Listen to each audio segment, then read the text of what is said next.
Yo, what's up, fight fans? Welcome back to Rising the Ranks, the channel that gives you the best picks every week. Now, before we continue, I need a like and a follow. Yo, we're starting off the prelims with Tahir Abdul-Rakhman versus Jefferson Nascimento. Both men are making their UFC debut, and like I said, and I'll always say it, I don't trust debut fighters because we can see them as killers in the regional scene, but coming to the UFC is a whole different game changer. Now, Tahir Abdul-Rakhman has submission game, and he has submitted guys in his career, but the submissions came as the guys gave him the neck. They made it too easy, but after that second round he gasses out and it's hard for him to keep a good pace. Now Jefferson Nascimento, he's moving up to 170 pounds, and I'm afraid that his power might not transition there, but he'll be the faster fighter. He'll win some scrambles, and I think he can tire out Abdullalev here if he fights smart. I think I have to go with Jefferson Nascimento to win in second or third round by knockout, even go to a decision, a close decision. But I'm also putting Abdullalev by knockout in the first round, so that covers my two areas. So we got Matsumoto versus Bekzat Almakhan. Both men are real dangers, and they were dangerous in the regional scene. Bekzat Almakhan was knocking out everybody. Matsumoto was submitting everybody.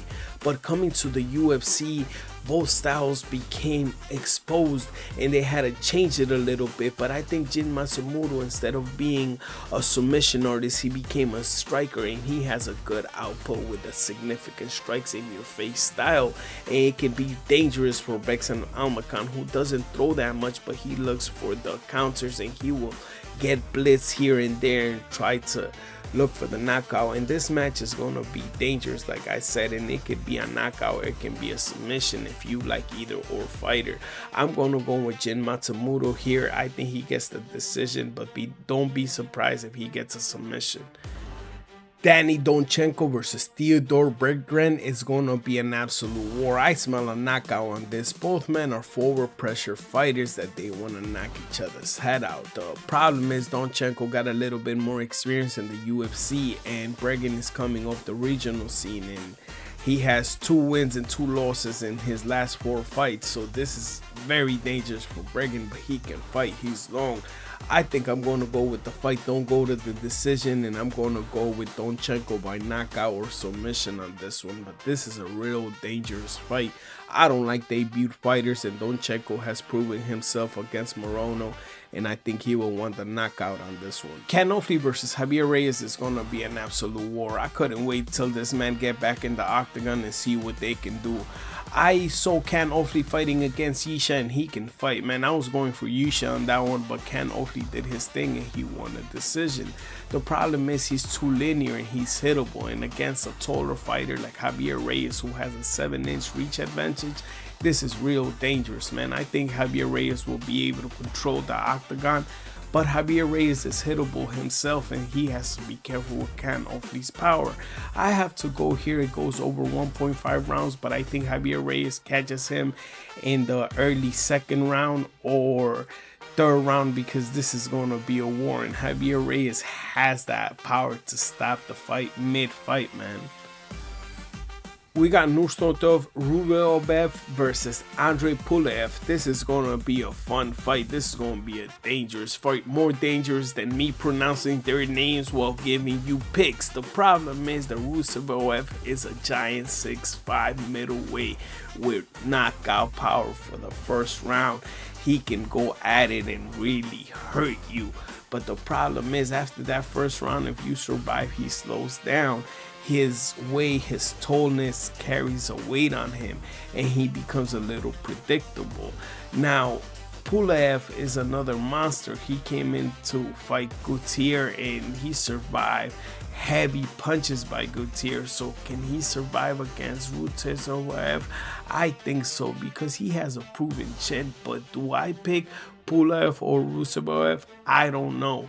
I'm leaning towards Ruziboev in the first round if he gets the knockout, but if he survives, Pulev can finish him in the second or third round because he might have a better gas here This is a completely pick and fight. I'm gonna pick it goes to the decision, but I'm not gonna put any of this man on my parlay. Next up, we got Abdul-Rakhman Yagyaev versus Julius Walker. This is gonna be a fun fight. I've been waiting for Yagyaev to get back in the octagon, man. He uses hyper aggressive striking to put his opponents on the ground, man, and then he looks for the ground and pound and looks for submissions. He's really dangerous. Now Walker is a struggling veteran. He's going through a skid, man. He's been forced to fight backwards where he feels really uncomfortable, and now against Yagyaev is a real dangerous fight because Yagyaev can go anywhere. He can be in your face, he can look for the knockout, he can look for the submissions on the ground, and being the taller fighter here for Julius Walker is dangerous because he leaves his legs exposed and he's going to take the legs early. I usually will put fights like this, I'll put first round finishes just in case. I'm going to put Abdul-Rakhman Yagyaev by finishing the first round or the second round by submission or knockout, but I'm more leaning towards a submission. Next up, we got knockout artists Farman, Hasanov versus Nolan. Both this man want to win bad. They want to prove that they belong in the UFC because they're getting a lot of hate. Because on one hand, we got the local hero Hasanov. He's fighting to prove that he belongs in the UFC. A lot of people saying his fights came from regional guys that don't have any experience, but this is a real proving ground for him. Against Fiziev, before he got the doctor stoppage, he got clipped a few times and he got hurt. Some people say that that round was for Fiziev before it got stopped. Now Nolan is another dangerous fighter. He took Surkanov took his fight on a 5-day notice and submitted him, but he clipped Surkanov and he hurt him, so he's a real knockout artist himself, and this is a true competitive fight. We might see Nolan's experience play here. We might see Hasanov throw in some spear-like takedowns, but after the first and second round, he gets to gas out a little bit, and that's what I'm a little bit scared of, going all in on Hasanov. And Nolan does get hurt and does get clipped at times. I think I'm gonna have Nolan on one of my parlays, but I'm not picking anybody here. But I think this fight won't go to the distance. Got Magomedov versus Michel Oleksiejczuk. This is gonna be a fun fight, a war for sure. I think it's gonna go to the distance because both men are tough and both men don't get knocked out easily. And the problem is that the cardio, man, at the middleweight division, after the second round, both men gas out and they look to tend to be slower. So we got to see how they do in the first round. Now, if you're talking about a first round war, it is going to be a first round war because Magomedov has that long frame, that weight, and he will want to clinch this fight and push Michel Oleksiejczuk to the ground and try to look for a submission or use his weight to tire out Michel Oleksiejczuk. Now, Michel Oleksiejczuk has been training with the Fighting Nurses. So his wrestling has been improving. In this fight, he has to be careful with the submission game. I think I'm going to go with it goes over 1.5 rounds and it might go to the decision. I think I'll have to go with Magomedov by submission here, but it's a truly dangerous fight. Now we got Ikram Aliskerov versus Bruno Ferreira. This is going to be an absolute war. I've been waiting for this fight to happen, man, because I've been waiting for both men to be back in the octagon and prove themselves, because Ikram Aliskerov is still hype on my book and he still needs to prove himself because he lost against Whitaker, a tough opponent. They showed me that when he's on the back foot, he's scared. Now, Bruno Ferreira likes to come in forward, try to get the knockout, try to get the submission. But when he does that, he leaves his chin exposed and he got caught by Gregory Rodriguez and got knocked out. So in this fight, you got to watch out what they do in the first round. I think they're going to not go all out on the first round. You might see better action in the second. This might even go to a decision if this man don't want to touch each other, but I think they will want to get a finish.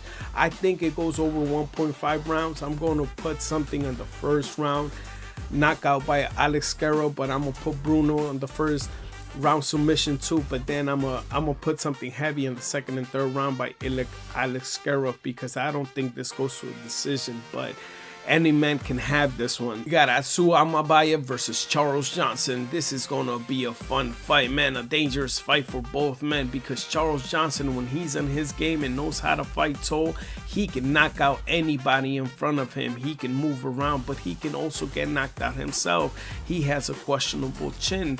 When somebody hits him, he doesn't know what to do. Now, Almakhan has a weak chin himself. He can get knocked out, but he's tough and he's fast. He moves around the octagon, and I think his takedowns will be his biggest weapon here, because against a tall fighter like Charles Johnson, who leaves his chin in the air and leaves his legs exposed, he can take advantage of this and go for a submission here. And since Charles Johnson is long and leaves his neck out, I think a submission is favorable for Almakhan here, but I'm gonna go with a decision. But you can also put Charles Johnson by knockout anytime. This is a truly dangerous fight. Next up, we got Nascimento versus Mateusz Camilo. This is gonna be a fun fight, an absolute war. I've been waiting for these two men to get back in the octagon and to prove what they got. Now, Nascimento is a tough, gritty fighter with a strong chin. Yeah, he got knocked out by Fiziev, but that fight against Nicola Mota, where he was almost getting clipped and almost wobbled and was about to get knocked out, he came back and knocked him out in the second round. This shows a lot of toughness. He knocked out Ismael Bonfim by a doctor stoppage. He's a ruthless fighter. Now, Mateusz Camilo is a relentless grappler, and he will look to take this to the ground. He has a lot of takedowns per minute, but he lacks top control. He lacks hip-to-hip control and lets his opponents get up, and that's going to make it dangerous for him, because if he don't control the top game on Solidikov, he might get tired in the second or third round. I'm backing on Solidikov to get the knockout in the second or third round, but don't be surprised if this goes to a decision, because Mateusz Camilo has never been knocked out, but he has never faced the power of Solidikov. Next up, we got Shara Magomedov versus Michel Pereira. One guy is missing an eye and the other guy is missing a brain cell. This is gonna be a war. I've been waiting for this match, man, because Shara Magomedov can fight, Michel Pereira can fight. Both men are unpredictable.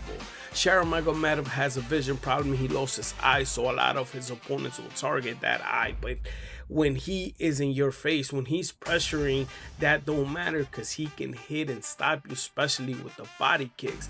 Now, Michel Pereira is an unorthodox fighter. He fights very strange. He has his own discipline. Think about it. He mixes capoeira, karate, jiu-jitsu, and street fighting. So this man is dangerous. He can come out of nowhere and look for a knockout, looking for a takedown. So when you want a clash of styles, this is a clash of styles.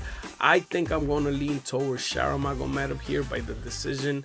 I'm not going to bet heavy on any of this, man. They won't be on my parlays, but I will put it go to the decision on this one. Finally, we got the main event of the evening, Rafael Fiziev versus Manuel Torres. This is going to be a fun fight, an absolute war. I've been waiting for this fight. I've been waiting to see what Rafael Fiziev can do against Manuel Torres. This is going to be a good fight, because Rafael Fiziev is representing Azerbaijan, so he's going to have a different kind of strength, and I hope this helps him, because Manuel Torres is a dangerous guy. He's taller, he has the jab, he has the height, and Rafael Fiziev tends to be weaker against guys that are taller and has a straight jab, because Rafael Fiziev becomes too predictable, too linear in your face after the second round, and that's where fighters like Manuel Torres can pick at him.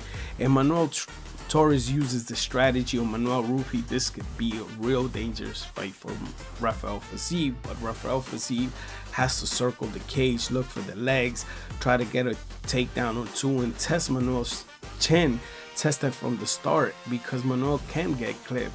I have to go here Manuel Torres by knockout in the third or fourth round. I'm going to put over 2.5 rounds, and I think Manuel Torres is going to be one of my strongest picks on the night.